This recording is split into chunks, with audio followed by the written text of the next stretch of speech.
천부경에 등장하는 1부터 10까지의 숫자의 그 뜻과 의미를 정확하게 캐치하고 누구나 쉽게 이해할 수 있도록 테오보키 씨께서 체계화를 합니다. 어떻게 체계화를 하냐?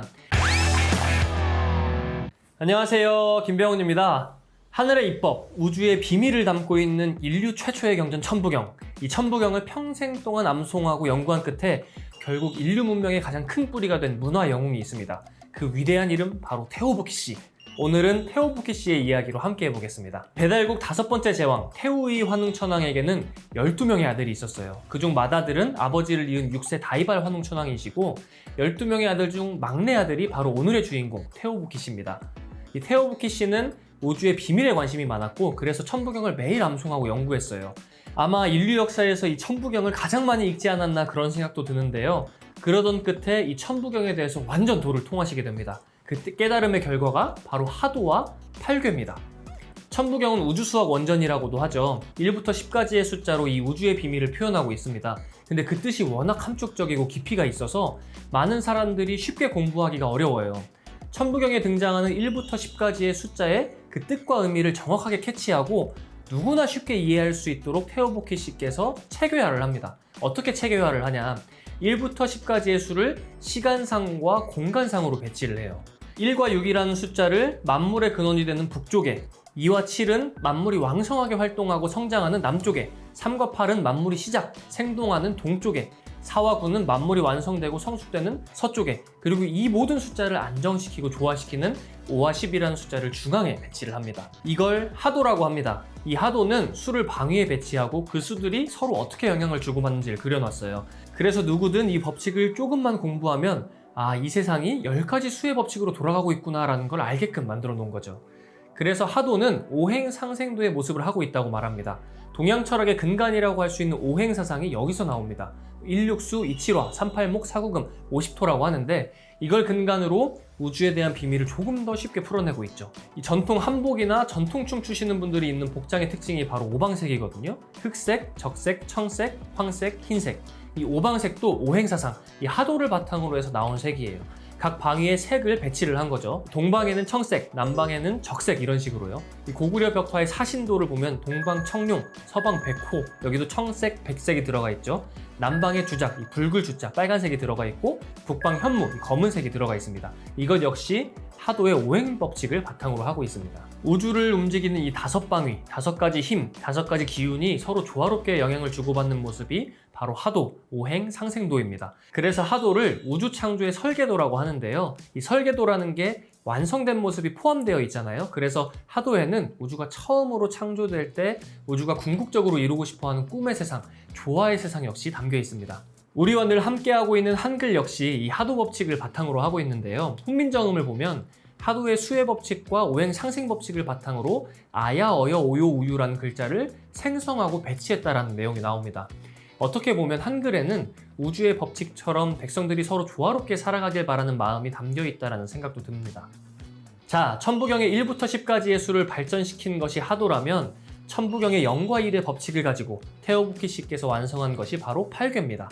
이 천부경에는 0과 1, 음양 법칙이 담겨 있는데요. 이걸 바탕으로 태극 사상이 나왔고 그 태극에서 양괴와 음괴가 나옵니다. 이 양괴, 음괴를 조합해서 우주가 돌아가는 법칙을 발견하고자 한 괴문화가 나옵니다. 이 음양괴가 8가지 괴, 8괴로 발전하는 모습을 처음 그려낸 것이 바로 테오보키 씨의 보키팔괘입니다. 이 보키팔괘는 우주와 만물이 창조, 생성되는 원리를 담고 있어요. 태극에서 음양으로, 음양에서 사상으로, 사상에서 8괴로 발전하는 모습을 처음으로 그려낸 것이 바로 테오보키 씨의 보키팔괘입니다. 여기까지 무슨 이야기인지 언뜻 이해가 안 가시더라도 상관없어요. 왜냐면 천부경의 0과 1의 법칙을 음양 법칙으로 이 태극이라는 그림과 팔괘라는 그림으로 확장하고 설명했다라고 생각하시면 쉬울 것 같습니다. 그런데 이 태극, 팔괘? 어디서 많이 들어본 것 같죠? 테오보키 씨의 보키팔괘가 바로 우리 국가의 상징으로 쓰이고 있는 태극기의 원본입니다. 처음에는 이 태극기에 가운데 태극을 넣고 보키팔괘 8가지를 다 그려 넣었었어요. 근데 조금 더 간추리기 위해서 가장 큰 틀이 되는 4가지 괴, 건곤감리 괴만을 남겨놓은 게 지금 우리가 아는 태극기의 모양이죠. 태극기의 원본을 그리신 분이 바로 테오보키 씨구나. 우리 국가에는 우주가 돌아가는 모습, 우주의 비밀이 담겨 있구나라는 걸 생각해 볼 수 있죠. 여기서 재미있는 거 한 가지는요, 테오부키 씨의 깨달음들이 서양 문명에도 엄청 큰 영향을 끼쳤다는 사실이에요. 컴퓨터의 시초라고 불리는 라이프니츠, 이분이 이제 컴퓨터의 0과 1 이진법을 발견한 분인데요. 그 이진법으로 계산기를 처음 만든 분이에요. 그래서 이분이 이진법, 이 부호 체계의 대가가 되는데 테오부키 씨의 팔괘를 주변 과학자들에게 보내주기도 하고 논문도 써요. 결정적으로 이분이 뭐라고 하냐면, 나의 불가사의한 이진법의 새로운 발견은 5천여 년 전 고대 동양의 복희왕이 발견한 철학서이며 문학서인 주역의 원리에서 나온 것이다 라는 이야기를 해요. 이 동방의 깨달음이 현대 과학 문명의 근간이 되는 이진법이 발전하는데 큰 영향을 미쳤다는 걸 확신하게 하고 있죠. 또 재밌는 사실 하나 알려드릴게요. 요즘 여러분들 친구들 만나서 얘기하면 빠지지 않는 거 하나 있죠. MBTI.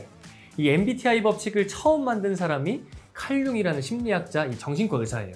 이분 역시 이 정신의학을 연구하면서 필수 참고서가 테오부키 씨의 주역이라는 책이었어요. 그래서 지금도 그분이 세운 이 칼 융 주역 연구소가 세계 최고 연구소 중 하나로 남아있어요. 이 칼 융이 사람 성격을 분류한 MBTI도 결국 자세히 살펴보면 완전히 다른 수 성격 중에 가까운 것을 하나씩 찾는 건데요. 여기에 음양 법칙이 잘 녹아 들어가 있죠. 또 이 총 8가지 유형으로 성격을 나눈 것도 8개 원리와 관련이 있다고 볼 수 있어요. 지금까지 이야기한 하도와 음양짝이 되는 깨달음의 정수가 담긴 그림이 한 장 더 있습니다. 그게 바로 단군왕검께서 내려주신 낙서라는 그림이에요. 이 낙서는 하도와는 생긴 게 조금 다른데요. 1부터 9까지의 숫자가 배치가 돼 있어요. 하도가 뭔가 정돈된 느낌이라면 낙서는 조금 더 역동적인 느낌을 주고 있어요. 왜냐하면 하도는 아까 설계도이자 완성도라고 했죠. 그래서 완벽한 느낌이 난다면 이 낙서는 실제로 우주가 어떻게 변화하는지, 어떤 식으로 운동을 하는지를 담아놓은 그림이에요. 그래서 조금 더 역동적으로 변화하는 모습을 그리고 있죠. 하도는 우주 창조의 설계도, 낙서는 우주 운동의 변화도라고 이야기를 합니다. 하도는 오행 상생도를 담고 있고 반대로 낙서는 오행 상극도를 담고 있다고 합니다. 서로 자극을 주면서 성장하고 더 극적인 변화를 이루는 모습, 상극의 모습을 그려놓은 거죠.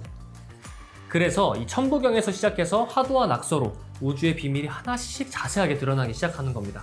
천부경, 하도, 낙서로 이어지는 우주수학 계보가 완성이 된 거죠. 이 낙서의 특징은 최초의 마방진이라고 할 수 있어요. 원조 마방진이죠. 이 마방진이 뭐냐면 가로로 더해도 세로로 더해도 대각으로 더해도 같은 숫자가 나오는 형태를 말해요. 이 낙서는 가로, 세로, 대각을 다 더하면 똑같이 15라는 숫자가 나옵니다. 이 낙서가 가장 많이 쓰인 곳은 바로 군대예요. 특히 이순신 장군이 쓰셨던 깃발을 보면 이 좌도끼라고 하는데 이게 군대의 이동을 결정하는 깃발이에요. 이 좌도끼의 중앙에 바로 태극과 낙서가 새겨져 있어요. 아마도 낙서가 겉으로 보면 변화무쌍한 모습, 역동적인 모습이지만 실제로는 어느 방향으로도 해도 15수가 나오는 이 일체감을 강조하기 위해 군대 깃발에 자주 쓰지 않았나? 그런 생각도 합니다. 자, 오늘은 천부경이 어떻게 후대로 내려오면서 발전하고 이 인류의 문명을 이루는 근간이 되었는지를 살펴봤어요. 거기서 이야기한 게 바로 테오부키 씨의 하도와 팔괘, 우리가 지금 쓰는 태극기, 한글의 뿌리가 바로 하도와 팔괘라는 걸 살펴봤습니다. 또 하도와 짝이 되는 이 단군왕검님께서 내려주신 최초의 마방진, 낙서를 살펴봤습니다. 그럼 다음에는 또 어떤 내용이 기다리고 있을지 기대해주세요. 다음 시간에 만나겠습니다. 안녕!